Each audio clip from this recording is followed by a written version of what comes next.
Assalamualaikum warahmatullahi wabarakatuh. Selamat pagi menjelang siang anak-anak.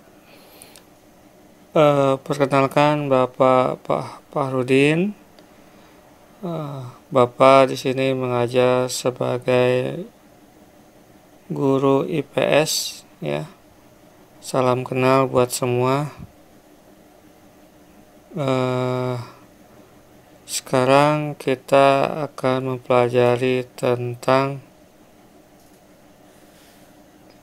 tata ruang ya. Sebelum itu perkenalkan dulu tata cara penilaian IPS itu seperti apa dan bagaimana. Nah,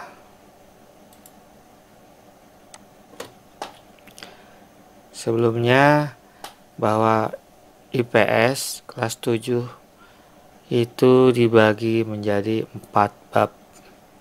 Semester ganjil 2 bab, semester genap 2 bab. Di semester ganjil, bab 1 itu mempelajari tentang manusia, tempat, dan lingkungan. Berarti lebih ke antropologi mata pelajarannya. Bab kedua, interaksi sosial dan lembaga sosial. Ini juga sama kepada mata pelajaran atau lebih khususnya tentang sosiologi. Itu di semester ganjil. Nah, di semester genap ini bab 3, aktivitas manusia dalam memenuhi kebutuhannya. Ini lebih cenderung kepada ekonomi ya. Bab 4 ini kehidupan masyarakat Indonesia pada masa praaksara Hindu, Buddha, dan Islam. Ini lebih cenderung kepada pelajaran sejarah. Oke. Nah, di sini penilaian dalam mata pelajaran IPS itu karena kita sudah kurikulum 2013 yang mana kriteria ketuntasan minimal itu kalian dinyatakan lulus itu harus mendapatkan nilai 75, minimal 75. Bagus-bagus di atas 80 ya. Ayo selamat berjuang untuk mendapatkan nilai di atas KKM. Di sini ada 2 penilaian. Yang pertama nilai pengetahuan. Itu seperti biasa didapatkan nilainya dari tugas individu, tugas kelompok, ulangan harian, penilaian tengah semester, penilaian akhir semester. Itu untuk nilai pengetahuan. Nah, untuk nilai keterampilan, di sini Bapak mengambil dari absensi kehadiran. Ya, jangan sering alpa bahkan tanpa kehadiran. Nah, kalau sekarang kan sistemnya dengan BDR, belajar dari rumah. Cukup mudah untuk menilai absensi kehadiran, yang mana pertama Bapak akan mengirimkan link Google Form ya, di mana situ ada nama, ada pilihan kelas, lalu ada pilihan tanggal. Ya, tinggal dicek aja nanti satu-satu. Misalnya IPS itu selama 1 semester ada 20 kehadiran. Nah, kalau 20 kehadiran itu hadir semua, itu otomatis nilainya 100. Tapi kalau misalnya selama 20 hari itu kehadirannya kurang dari 80%, misalnya kehadirannya 50%, berarti hanya menghadiri 10. Ya, otomatis nilai keterampilan di sini itu adalah 50. Ya. Mau bukti? Silakan buktikan. Nanti penilaiannya berbeda antara siswa yang rajin dengan siswa yang tidak rajin. Oke, Yang kedua, nilai keterampilan ini dilihat dari mana? Dari CTS ya, CTS yaitu catat, tulis, susun. Dimana apabila nanti Bapak menerangkan, kalian catat, lalu tulis dan susun yang rapi. Jangan Bapak menerangkan kalian diem baik. Itu harus, ini ada penilaiannya juga. Nanti di akhir-akhir Bapak akan meminta catatannya seperti apa, baik itu lewat video foto atau bahkan mungkin nanti catatannya dikumpulkan. Ya, kita lihat ke depan nanti seperti apa. Dan yang ketiga yaitu dari keaktifannya. Jadi selama pembelajaran BDR ini yang aktif nilainya lebih baik daripada yang diem baik. Untuk itu aktif. Aktif ini gimana Pak? Ya silakan tanyakan apabila nanti ada materi yang kurang paham. Jangan nggak ngerti malah diem ya. Jadi Bapak nggak akan diapa-apakan, malah seneng kalau ditanya. Nanti kalau bisa Bapak jawab. Kalau nggak bisa ya Bapak jawab juga. Oke, itu dari penilaian dalam mata pelajaran IPS. Oke, selanjutnya silakan dibuka catatannya. Ini Bapak sudah share, silakan dibaca dulu buku elektroniknya IPS kelas 7. Ya, yang kalian anggap penting silakan dicatat, dan yang tidak paham silakan dijawab. Ditanyakan, bukan dijawab ya, ditanyakan. Oke, semester ganjil bab 1 itu manusia, tempat, dan lingkungan. A. Pengertian ruang dan interaksi antar ruang. Ruang dapat diartikan sebagai tempat dan unsur-unsur lainnya yang mempengaruhi kehidupan di permukaan bumi. Ayo, kalau secara garis besar pembagian iklim dunia itu dibagi berapa iklim? Tebak. Ada 2 iklim, 3 iklim, atau 4 iklim? Nah, ya betul. Di dunia ini terdapat 4 iklim. Yang pertama iklim tropis, yang kedua iklim subtropis, yang ketiga iklim sedang, yang keempat iklim dingin. Nah, itu merupakan ruang yang iklimnya berbeda-beda. Sama di permukaan bumi juga memiliki ruang yang berbeda dan memiliki ciri khas yang tertentu antara satu wilayah dengan wilayah yang lainnya, dimana karakteristik inilah yang kemudian menciptakan keterkaitan antar ruang di permukaan bumi.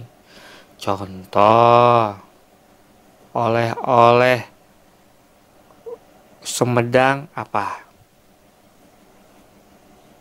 Tahu kan? Tahu Sumedang. Oke. Oleh-oleh Bandung, puyem, betul. Oleh-oleh Garut, dodol, betul.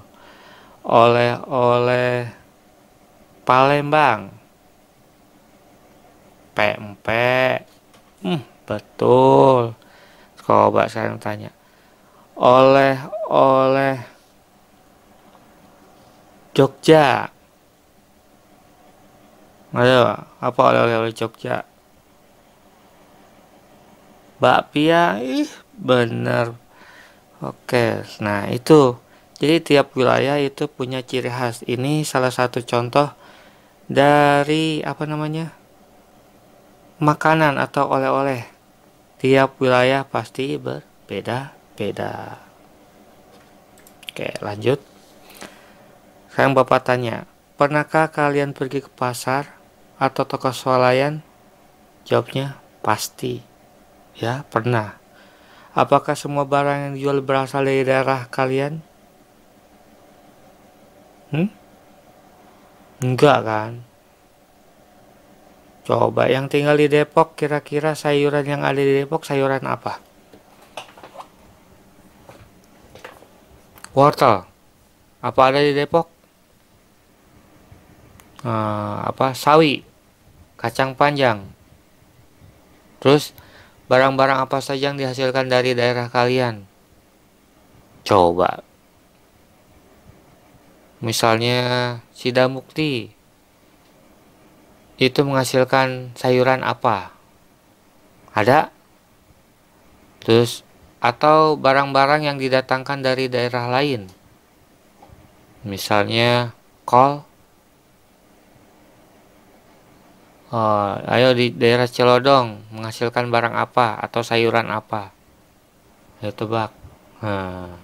Nah, ini semua menggambarkan bahwa tiap wilayah itu tidak mungkin memiliki atau menghasilkan semua barang, yang mana barang-barang tersebut pasti akan didatangkan dari tempat yang lain. Oke, ini perbedaan karakteristik ruang yang menyebabkan adanya interaksi antara ruang satu dengan yang lainnya, yang mana setiap ruang membutuhkan ruang lainnya untuk memenuhi kebutuhannya. Kalau di sini contohkan, orang pegunungan itu membutuhkan ikan, ya, yang mana ikan tersebut berada atau berasal dari air pantai atau laut, ya, pesisir pantai. Demikian juga sebaliknya, orang di pesisir pantai itu membutuhkan yang namanya sayuran, yang mana sayuran ini berasal dari daerah pegunungan. Berarti saling menguntungkan antara tiap-tiap wilayah. Nah, interaksi ini disebutnya melalui aktivitas perdagangan. Oke, paham? Sudah sampai sini paham? Oke, lanjut ya. Nih, menurut Bintarto, ini fotonya, interaksi merupakan suatu proses yang sifatnya timbal balik dan mempunyai pengaruh terhadap tingkah laku, baik melalui kontak langsung atau tidak langsung. Ada beberapa kondisi saling bergantung yang diperlukan untuk terjadi interaksi ke ruangan. Di sini terbagi menjadi 3. Yang pertama, saling melengkapi, complementarity. Yang kedua, kesempatan antara, intervening opportunity. Dan yang ketiga, keadaan dapat diserahkan atau dipindahkan, transferability. Oke. Saling melengkapi atau regional complementary, yang mana kondisi saling melengkapi terjadi antara wilayah dengan wilayah yang berbeda komoditas yang dihasilkan. Yang kayak tadi, yang wilayah A mempunyai menghasilkan sayuran, sedangkan wilayah B menghasilkan ikan. Wilayah A membutuhkan ikan, sedangkan wilayah B membutuhkan sayuran. Jadi, jika masing-masing memiliki kelebihan surplus, maka wilayah A melakukan interaksi dengan wilayah B melalui jual beli, ya.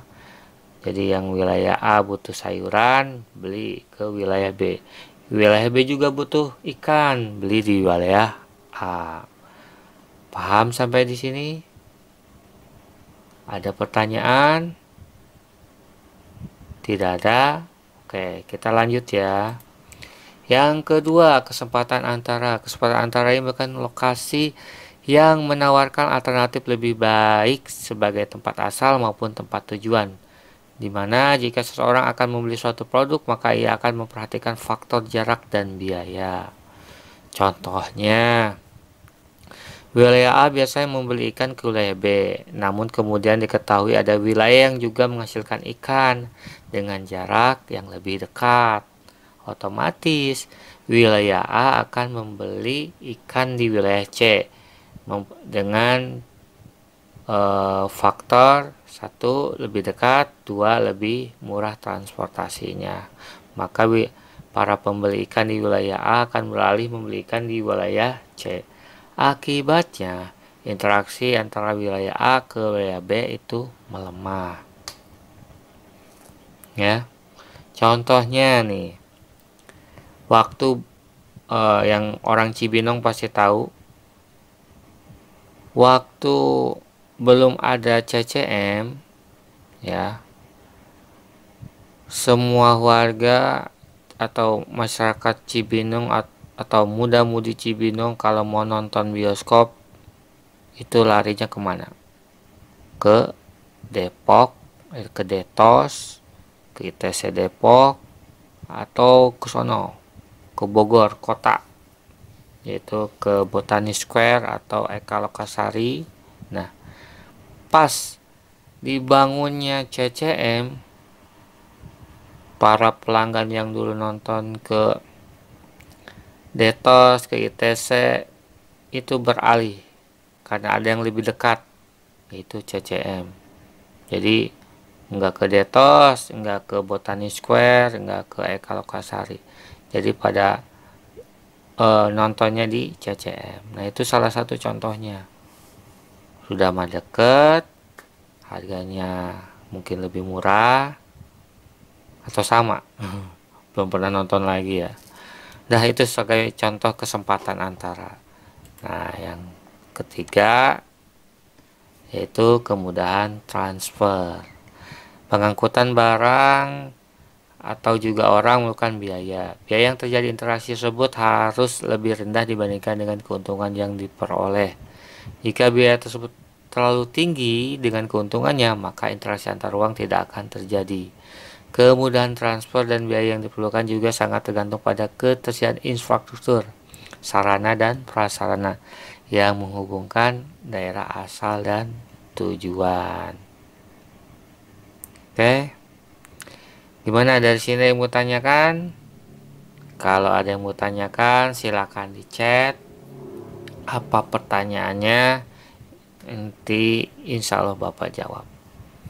Oke, materi yang sekarang Bapak cukup sampai di sini. Atas perhatiannya.